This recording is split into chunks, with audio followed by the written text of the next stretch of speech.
L'info Éco Plus avec Didier Testo, fondateur de la Bourse et la Vie TV. Bonjour à vous Didier. Bonjour Jean-Marie. Cette semaine, vous commencez par un sujet qui va forcément prendre de l'ampleur dans les mois qui viennent, qui concerne tout le monde, les consommateurs comme les entreprises.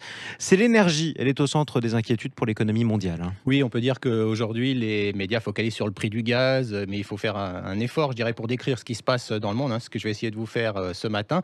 Le sujet Evergrande, qu'on avait évoqué ici, empire immobilier chinois en train de s'effondrer, a occupé les investisseurs, mais la hausse du baril, l'envolée du gaz, bien sûr, l'explosion des prix de l'uranium ou celle du charbon, eh bien, ça oblige à parler de crise énergétique dans laquelle le monde se précipite. Le prix du baril est une chose, mais les scènes de files d'attente des automobilistes en Angleterre en avec sont des une autre. bagarres. Ça rappelle les années 70 pour ceux qui ont connu cette période, mais les prix à la pompe ne sont qu'un aspect des choses, car en Europe et dans le monde entier, eh bien, les prix du gaz se sont envolés. Contexte de pénurie, hausse de factures des ménages et même faillite de certains fournisseurs. Alors, un investisseur a rappelé le pétrole valait moins de 35 dollars il y a 18 mois. Et cette semaine, il est au-dessus des 78 dollars. Certains l'envisagent même à 90 dollars. Donc, Ça depuis 12 mois, s'appelle un choc pétrolier. on a fait plus 100 dollars, carrément. C'est ça. En 14 mois, le gaz naturel, lui, a fait x4, tout comme le charbon. Donc, c'est une crise énergétique mondiale dont il faut parler, un tsunami énergétique. Je ne suis pas sûr que le chèque énergie dont vous avez parlé cette semaine soit suffisant pour régler le sujet. Ça risque de ne pas suffire. Didier, pour revenir à la Chine, on se pose énormément de questions sur l'économie chinoise. Oui, parce que vous avez peut-être vu des vidéos montrant des villes chinoises sans électricité. La Chine connaît donc sa propre crise énergétique, des pénuries ayant entraîné des prix records pour le charbon, on en parlait, et flambé des prix du gaz naturel, notamment le gaz naturel liquéfié. La Chine est le deuxième plus grand importateur de ce gaz derrière le Japon. Eh bien, le prix de ce gaz pour livraison novembre, comme disent les investisseurs, eh bien, il est à 28 dollars. Il était à 6 dollars il y a un an. Oui, 6 x 5, quasiment 6 x 5. Un événement dans le monde feutré des grands groupes, Didier.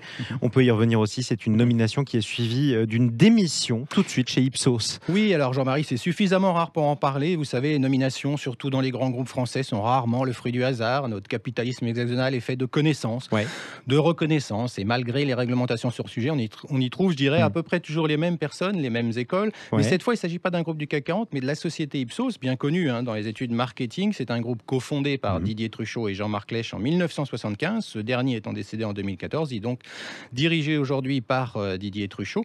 Et en juillet dernier, Ipsos annonce la nomination de Nathalie Rousse comme directrice générale, un communiqué classique, j'ai envie de dire, mais voilà, la mayonnaise n'a pas pris et Ipsos vient juste d'annoncer son départ et l'arrivée de Ben Page qui était au Royaume-Uni. Alors, Nathalie Rousse a fait ce que peu de dirigeants font, et bien elle a partagé son départ sur un réseau social, suffisamment rare pour que j'en parle aujourd'hui, et voilà ce qu'elle a dit. Elle dit « Je resterai toujours fidèle à mes valeurs ». Elle a rappelé son père qui avait échappé à la guerre grâce au courage des justes parmi les nations. Il a consacré sa vie à redonner en aidant les autres. Il était entrepreneur prospère pendant 46 ans, président de l'association Les Cigognes, il s'occupe des enfants en difficulté. Il m'a transmis la tâche en 2015. Comme il dit, il ne voulait pas mourir en étant président. Transmission, responsabilité, dialogue, ouverture et paix. J'ai fait mienne ces valeurs.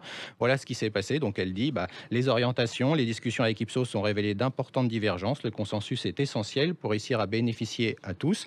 Et voilà, donc elle a quand même posté ça. Et elle a eu énormément de commentaires. C'est vrai que c'est rare. Oui, c'est même, je crois, une première. C'est pour ça que je voulais en parler avec vous aujourd'hui. Oui, c'est vrai. Il faut aussi on souligner est loin du les politiquement correct. Exactement. On publie les raisons de sa démission maintenant. Pour terminer, Didier Testo, un sujet qui, comme l'énergie, va devenir aussi préoccupant, c'est l'économie mondiale et la dette, évidemment. Et l'addition commence à être impressionnante. Oui, c'est l'Institute of International Finance, l'IIF, sur la dette mondiale, qui a donné de nouveaux chiffres qui donnent effectivement le tournis. La montagne de dette publique et privée a continué de progresser dans le monde au deuxième trimestre pour dépasser les 300 000 milliards de dollars fin 2021. On arrive à des chiffres hallucinants. Ça monte en Chine, bien sûr, on en a parlé, mais ça monte aussi aux États-Unis ou en Europe.